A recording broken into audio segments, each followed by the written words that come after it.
সুপ্রিয় দর্শক, ছোট বোনের জামাইয়ের সাথে হালকা করে কট, বড় বোনের জামাই থাকে কাতার, ধরছে নতুন বাতার।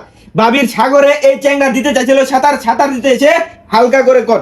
এই নিয়ে থাকছে বিস্তারিত। আচ্ছা দেখছেন আপনি কি সবার আগে দেখছেন যে আপনার বোনের লোক আপনার হাজবেন্ডের পরও কি দেখছেন কি আপনার সবার আগে? ভাই আমি কেমনে কমু শর্মের কথা, আমার বড় বোন হইয়া ছোট বোনের সংসার ভাঙলো, আমি এই দুঃখ কার কাছে কই ভাই কোন? এত বড় সর্বনাশ করবো আমার নিজের আপন বই আমি কখনো এটা ভাবতে পারি নাই। আপনার হাজবেন্ডের লাই দিছুন, এই লাই ফায়া কিন্তু গাছ উঠছে। বিলাই কিন্তু এমনি গাছ উঠছে না, বিলাই কিন্তু এমনি গাছ উঠছে না। তার সুযোগ নিয়ে ওই আজকে আমার সাথে এরকমটা করছে, আমি কখনো ভাবি নাই ওই আমার সাথে আজকে এরকমটা করবো। আমার বিদেশ থেকে এরকম করা লাগবো।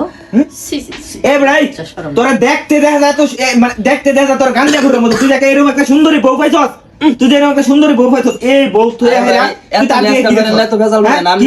আপনি কি জানেন যে আপনি এইভাবে চিল্লাইতেছেন আমাকে? কিসে আমি তার বিয়া করছি ঠিক আছে, হ্যাঁ আমার যাওয়ার সম্পর্কে এটা ঠিক আছে, হ্যাঁ আমার সময় দেয় না, তাই আমারও তো দরকার আছে, আমিও তো একটা পুরুষ। সময় দেয় না, বেরি গার্মেন্টসে চাকরি করে করে খাওয়া, আবার তোর সময় দেয় না। ভাই আমি একটা কথা কই, আমি সকাল 8টা থেকে রাত 9টা পর্যন্ত আমি চাকরি ডিউটি থাকি। আমি কেমনে তার সময়টা দেই কোন? আমি রান্না করতে সময়টা পাই না, আমি নিজে খাইতে সময়টা পাই না, তাহলে আমি তার সময়টা করতে কে দেই ভাই কোন? নিজে যদি চাকরি করতে তাহলে বুঝতে যে বড় চাকরির কথা না। আমি বই বই খাই, আমি জানেন তো আমি বই রইছি। বই বই খাই দেখি তো তোলে না তো। আমার বড় বোনের লাগে এত বড় সর্বনাশ করব রে। মাসে 30,000 টাকা চুরি করে এনে দিই তোরে। না তোর তো দেখাই যাবে না, মত করে মত আমি জীবনে ভাবি না আমার বোন এত বড় সর্বনাশ করব রে। এই হিরোন চিল্লান দেয়া যাবে। আমারও মনে হয় মাঝে মধ্যে হিরোন চিমেন হচ্ছে খা। তুই তো মাঝে মধ্যে না, আমার মনে হয় তুই তো রেগুলারই খাস হিরোন চিমেন। আচ্ছা একটু বড় বোনের কাছে একটু দিকাই। আচ্ছা আপু সে তো আপনার ছোট বোন, আপনি বড় হইয়া আপনার ছোট বোনের সংসারে আগুনটা লাগাইছেন, এটা কি জন্য বলেন? তারা কেমনি বিয়ে করবেন, তারা কেমনি পছন্দ? ভাই আমার জামাই থাকে বিদেশ ঠিক আছে, না 3-4 বছর ধরে আয় না দেখে শুধু বাইনা জামাই লাগা করব গো, মানে কি কইব না আমারে, আমি যে কি করি?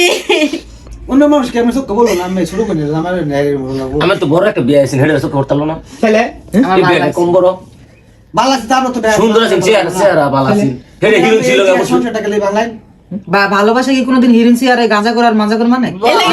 ছোট বাইনা সংসার বাইনা তারপরে বড় বাইনা ঢুকতাছে। লজ্জায় আবার ভালোবাসা দেখে দিয়েছে অসভ্য। এই স্যার তোর কি সিদ্ধান্ত, তুই কি তারা বিয়ে করবে? অবশ্যই বিয়ে করব।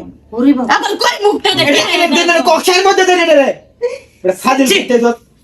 আমার মুখটা দেখে কেমনে কইতাছে যে আমি বড় বাইনারে বিয়ে করব, আমার বাচ্চা আমি তো আপনারা বেশি কিছু করছেন না, আমার বাংলা কথা বুঝেন। আমি তার কাছ থেকে অতটুকু আনন্দ উল্লাস পাইছি না বলে আমি কিন্তু তার বড় বোন আমি তোমার একটু আগে বলছিলাম আমার কাছে কেন পাইবা না? তাহলে তুমি আমার বিয়ে করতে লাগি লিগা তোরে আমার কইয়া দিতা, আমার বাপ মার কাছে কইয়া দিতা, তাহলে তো আমি আমার জীবন নষ্ট করতাম। করে করব, আর যদি না করে তাহলে আমার কিছু করার নাই। এই বোন তোমার বাইরে কোন দিছো? আমার যদি শুনেন ভাই একটা কথা কই, আমার যদি করার ইচ্ছে নাই থাকতো তাহলে আমি ওর লগে এখনো সংসার করতাছি না, কামাই করে চাকরি করে এনে খাওয়াইতাছি না, ঘরে বয়ে বয়ে খাইতো, শরীরের মধ্যে তেল হয়ে গেছে গায়ের লগে, আমার বড় মেয়ের লগে লাচ্চা ব্যায়াম কইরা আইতাছে। ছি বোনটা কি এক মার করতে বোন হইছে। এখন এক কাম করুন, এটা আগে ব্যাপারান, ঠিক আছে? ব্যাপারানের পরে বাহি কথা পরে চেয়ারম্যান মেম্বারে ডাক দেন না রে হচালা তার হায়া কেন খাতা থেকে এরকম ঘটনা তার হায়া খাতা থেকে ওটা উপায় আছে এলাকা কোটা বুঝাছে আমরা চেয়ারম্যান মেম্বারে ডাক দেন, তারা সিদ্ধান্ত নিব আমরা। প্রিয় দেশবাসী আপনারা ভিডিওটা শেয়ার করে দিবেন। দেখেন নিজের মনের বাসনা পূরণ করার জন্য কখনো ছোট বোনের সংসার কেউ পাবেন না, কেউ পরকীয়ায় লিপ্ত হবে না। সকলে ভালো থাকবেন, সুস্থ থাকবেন। যেখানে কট সেখানে আওয়াজ।